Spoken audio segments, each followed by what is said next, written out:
Guys, welcome to my channel. तो आज हम क्लास 10th भौतिकी फिजिक्स के अति लघु उत्तरीय पढ़ेंगे बिहार बोर्ड भारती भवन के। तो स्टार्ट करते हैं। पहला क्वेश्चन है, समतल दर्पण पर पड़ने वाली एक ही प्रकार की किरण की कितनी परावर्तित किरणें हो सकती हैं? तो एक ही किरण हो सकती है। दूसरा, समतल दर्पण पर लंबवत पड़ने वाली किरण किस प्रकार परावर्तित होती है? आंसर करेंगे, समतल दर्पण पर लंबवत पड़ने वाली प्रकाश की किरण परावर्तन के बाद उसी पथ पर वापस लौट जाती है। तीसरा, समतल कोण पर अभिलंब आपतन के लिए परावर्तन कोण का मान कितना होता है? 0 डिग्री कोण बनेगा। प्रकाश के परावर्तन के कितने नियम हैं? ये मोस्ट इम्पॉर्टेंट क्वेश्चन है। इसके 2 नियम हैं।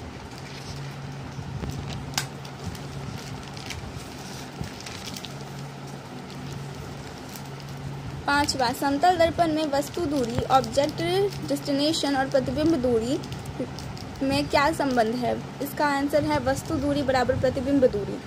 दूसरा है, गोलीय दर्पण का कितने प्रकार के होते हैं? उनके नाम लिखे। गोलीय दर्पण 2 प्रकार के होते हैं, उत्तल दर्पण और अवतल दर्पण। गोलीय दर्पण का मुख्य अक्ष क्या है? गोलीय दर्पण के ध्रुव के वक्रता केंद्र के मिलने वाली सरल रेखा को दर्पण का प्रधान या मुख्य अक्ष कहते हैं। अवतल दर्पण के फोकस की परिभाषा दें।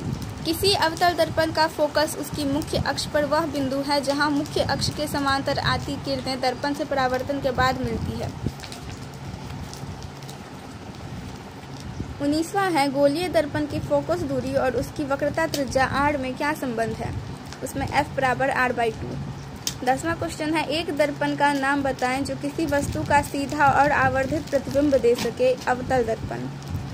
एक अवतल दर्पण द्वारा आभासी प्रतिबिंब बनने के लिए वस्तु का स्थान कहाँ और कैसा होना चाहिए? ध्रुव P तथा F के बीच होना चाहिए। यदि कोई वस्तु किसी अवतल दर्पण के वक्रता केंद्र पर रखी हो तो उसका प्रतिबिंब कहाँ और कैसा बनता है? प्रतिबिंब C पर वास्तविक, उल्टा तथा बराबर बनता है। 13वां क्वेश्चन है, वस्तु दूरी U का चिन्ह क्या होगा जब एक अवतल दर्पण के सामने किसी वस्तु को रखा जाए? तो चिन्ह ऋणात्मक होगा। 14वां क्वेश्चन है, 10 सेंटीमीटर फोकस दूरी वाले अवतल दर्पण से 15 सेंटीमीटर की दूरी पर रखी वस्तु के प्रतिबिंब की प्रकृति क्या होगी? प्रतिबिंब वस्तु से बड़ा, वास्तविक और वस्तु की अपेक्षा उल्टा होगा। अवतल दर्पण के किस दूरी पर एक वस्तु को रखा जाए जिससे कि प्रतिबिंब का आकार वस्तु के आकार के बराबर हो? तो दर्पण के वक्रता केंद्र पर। किसी गोलीय दर्पण में केवल काल्पनिक प्रतिबिंब बनता है, उत्तल दर्पण में। क्या एक उत्तल दर्पण किसी वास्तविक वस्तु का वास्तविक प्रतिबिंब बना सकता है? नहीं। एक दर्पण की फोकस दूरी f बराबर -15 है। यह अवतल दर्पण या उत्तल दर्पण है? अवतल दर्पण का ही फोकस दूरी माइनस में होगा। गोलीय दर्पण के आवर्धन की परिभाषा दे। प्रतिबिंब की ऊंचाई और वस्तु की ऊंचाई के अनुपात को आवर्धन कहा जाता है। आवर्धन को m से सूचित किया जाता है। m बराबर h'/h है। ये लिखना जरूरी नहीं है, पर अगर आप लिखना चाहें तो लिख सकते हैं। आवर्धन m का ऋणात्मक मान क्या बताता है? आवर्धन m के मान में ऋणात्मक चिन्ह का अर्थ है कि प्रतिबिंब वस्तु के सापेक्ष उल्टा बनता है, अर्थात प्रतिबिंब वास्तविक है, और m का धनात्मक मान अभिसारी प्रतिबिंब इंगित करता है। एक गोलीय दर्पण की वक्रता त्रिज्या 20 सेंटीमीटर है तो इसकी फोकस दूरी क्या होगी? f बराबर r/2 होता है, तो f बराबर 20/2 रखने पर f बराबर 10 सेंटीमीटर होगा, क्योंकि r 20 सेंटीमीटर दिया है। और अगर f निकालना हो, अगर f दिया हो और r निकालना हो तो r बराबर 2f होगा। उत्तल दर्पण का एक उपयोग लिखें वाहनों के साइड मिरर के रूप में।